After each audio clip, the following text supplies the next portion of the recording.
Hello everyone, welcome back to the channel. Today we're diving deep into a critical story that has been quietly unfolding in the shadows of global politics. Russia's Far East is slipping under the growing influence of China and North Korea. As Vladimir Putin continues to focus his energy and resources on the war in Ukraine, a new geopolitical reality is emerging thousands of kilometers away from Moscow. It's a story of power, strategy, and silent territorial domination, and it may redefine the balance of power in Asia for decades to come. Over the last few years, Russia's Far East has transformed into a region of immense strategic value and vulnerability. Stretching from Siberia to the Pacific Ocean, this vast land holds natural resources that the world craves: oil, gas, minerals, timber, and access to the Arctic shipping routes. But as Moscow struggles to sustain its economy under sanctions, Beijing and Pyongyang are moving in to fill the vacuum. What's happening now is not just economic cooperation, it's a slow and calculated takeover through investment, migration, and military collaboration. China, in particular, has been eyeing this region for a long time. The idea of reclaiming influence over territories once part of the Qing Empire resonates deeply in Chinese strategic thinking. For Beijing, the Russian Far East represents not only a treasure trove of natural resources, but also a crucial access point to the Pacific and the Arctic. With the United States strengthening its alliances across the Indo-Pacific, from Japan to the Philippines, China sees the Russian Far East as a safe and strategic corridor for energy, trade, and security. As the war in Ukraine drags on, Putin has become increasingly dependent on China for economic survival. Trade between the two nations has surged to record levels, with the yuan replacing the dollar in many Russian transactions. But while this partnership may look like a lifeline for Moscow, it's also turning into a chain around its neck. Beijing is gaining control over key Russian industries, infrastructure, and even land leases. Chinese companies are now involved in timber extraction, mining, and energy projects across Siberia and the Russian Far East, often under terms that favor Beijing far more than Moscow. In cities like Vladivostok, Khabarovsk, and Blagoveshchensk, Chinese investment has become both a blessing and a threat. Construction projects, new trade zones, and logistics routes are expanding rapidly, but they're being financed and operated by Chinese firms. Many locals are beginning to notice that while Russian flags still fly above the buildings, the money, goods, and influence increasingly come from China. The fear of economic colonization is spreading quietly across the region. At the same time, demographic realities are reinforcing the shift. The Russian Far East is sparsely populated, with fewer than 7 million people spread across an area larger than India. Meanwhile, across the border, China's Heilongjiang province alone has over 30 million residents. For years, Chinese workers, traders, and families have been crossing into Russian territory under temporary work permits, filling the gap left by a declining Russian population. In some towns, Chinese communities now form a significant portion of the local population, integrating economically while subtly reshaping the cultural and demographic landscape. What makes the situation even more complex is North Korea's growing involvement. Kim Jong-un, sensing Russia's vulnerability, has stepped in as a critical partner, but not without extracting significant benefits. North Korean laborers are being sent to Russia's Far East in increasing numbers, working in logging, construction, and mining. In return, Pyongyang receives much-needed oil, food, and diplomatic support. This arrangement, while technically violating UN sanctions, is quietly tolerated by Moscow and even encouraged, as Putin needs all the allies he can get. But the relationship with North Korea isn't purely economic.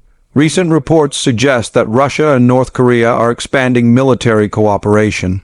Russian engineers and officers have allegedly helped modernize North Korean artillery and missile systems, while Pyongyang is supplying Moscow with ammunition and weapons for the war in Ukraine.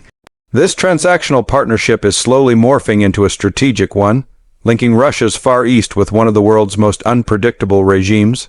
For China, this growing triangle Beijing, Moscow, Pyongyang is a golden opportunity. By deepening its economic grip on Russia's eastern regions and encouraging North Korea's cooperation, Beijing can effectively extend its sphere of influence across Northeast Asia. China gains not only access to vital resources, but also a geopolitical buffer that weakens Western influence and isolates Japan and South Korea. In this way, the Far East is becoming a cornerstone of Xi Jinping's long-term vision for regional dominance. However, not everyone in Russia sees this as a partnership of equals. Russian nationalists and security experts are increasingly warning that Putin's dependence on Beijing could turn Russia into a junior partner or worse, a vassal state. Moscow may still hold sovereignty on paper, but in practical terms, Beijing's power is growing stronger every month. Local governors often have more communication with Chinese provincial leaders than with the Kremlin. Chinese banks finance key infrastructure projects, and Chinese technology companies provide surveillance and communication systems that integrate directly with Beijing's data networks. Even Russian military presence in the Far East is shrinking. With so many troops redeployed to Ukraine, the defense of the eastern borders has weakened. Satellite imagery and local reports suggest that several bases have been stripped of equipment, leaving behind skeleton units. This military vacuum presents a tempting opportunity for both China and North Korea to increase their influence not through invasion, but through presence, cooperation, and control over logistics and industry. Meanwhile, ordinary Russians living in the Far East are caught in the middle. Many of them welcome the influx of Chinese investment because it brings jobs and development. Roads are being repaired, housing projects are expanding, and trade is booming. Yet beneath this progress lies a growing sense of unease. Locals whisper about how Chinese companies are buying up farmland, securing long-term leases, and even controlling local administrations through bribery and influence. It's a quiet transformation, one that happens not through war, but through commerce and population movement. In some areas, Chinese language signs are more common than Russian ones. Markets sell Chinese goods, schools teach Mandarin, and mobile networks rely on Chinese technology. These may seem like small changes, but collectively they point to a larger trend: the soft absorption of Russia's Far East into China's economic and cultural sphere. Moscow may deny it publicly, but the facts on the ground tell a different story. At the same time, China is playing a long game. It doesn't need to seize territory through force. It only needs time. As Russia's economy continues to struggle and its population declines, China's investments will naturally become more dominant. Infrastructure projects like the Power of Siberia gas pipeline, cross-border railways, and new Arctic shipping routes are binding the two nations together, but the power dynamic clearly favors Beijing. Each new deal signed by Moscow, each new investment approved, is another thread in a web that China is quietly spinning around Russia's eastern flank. North Korea's role is also evolving. Pyongyang sees itself as a beneficiary of this shifting landscape. With China's backing and Russia's desperation, Kim Jong-un has found new leverage on the international stage. He can trade weapons for oil, send workers for cash, and gain political legitimacy through frequent meetings with Russian officials. Some analysts even believe that North Korea could become a permanent satellite partner for Russia's Far East industries, helping to supply labor and manufacturing capabilities in exchange for food and fuel. Meanwhile, Western nations are watching this development with growing concern. The United States, Japan, and South Korea are aware that this emerging bloc could challenge their dominance in the Pacific. A corridor of influence stretching from Beijing to Pyongyang to Vladivostok could give China unprecedented control over the northern Pacific region. This could complicate efforts to contain China's military expansion and disrupt Western strategies aimed at maintaining freedom of navigation and trade routes in the region. Putin, for his part, is aware of the danger but finds himself with no real options. The war in Ukraine has drained Russia's finances, weakened its military, and isolated it diplomatically. The Kremlin can't afford to push back against Beijing's demands without risking economic collapse.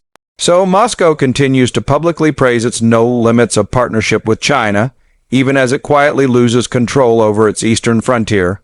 In the long term, this situation could lead to irreversible consequences.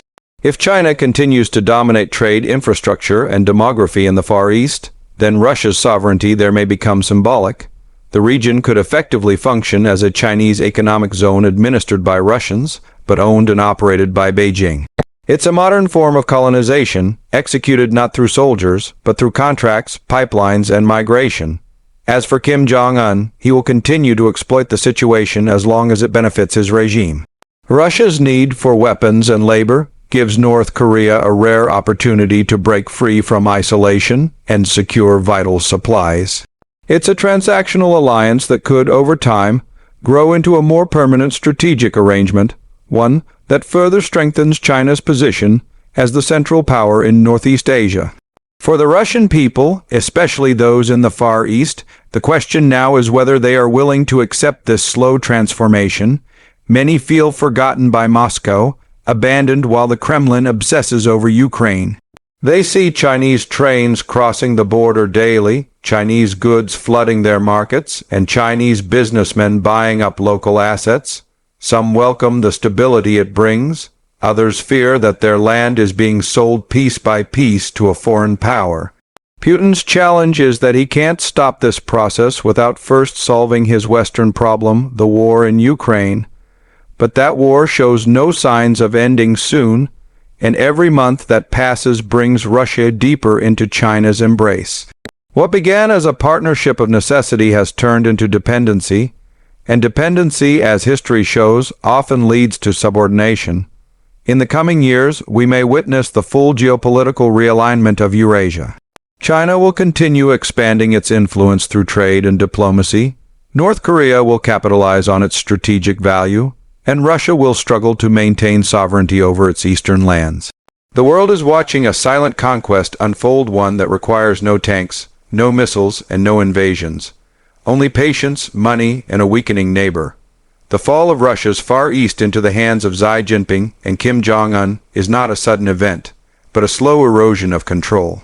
It's a process happening quietly while global attention remains fixed on Ukraine and the Middle East. Yet, when the dust settles, the consequences could reshape the global order. A China-backed bloc stretching across East Asia could dominate the Pacific and challenge the Western alliance like never before. So, while Putin continues to talk about sovereignty, strength, and resistance against the West, the real threat to Russia's future may not be NATO at all, but the silent hand of his supposed allies in the East. And if things continue the way they are, it may only be a matter of time before the Russian Far East becomes something more than a partner to China and North Korea. It may become their prize.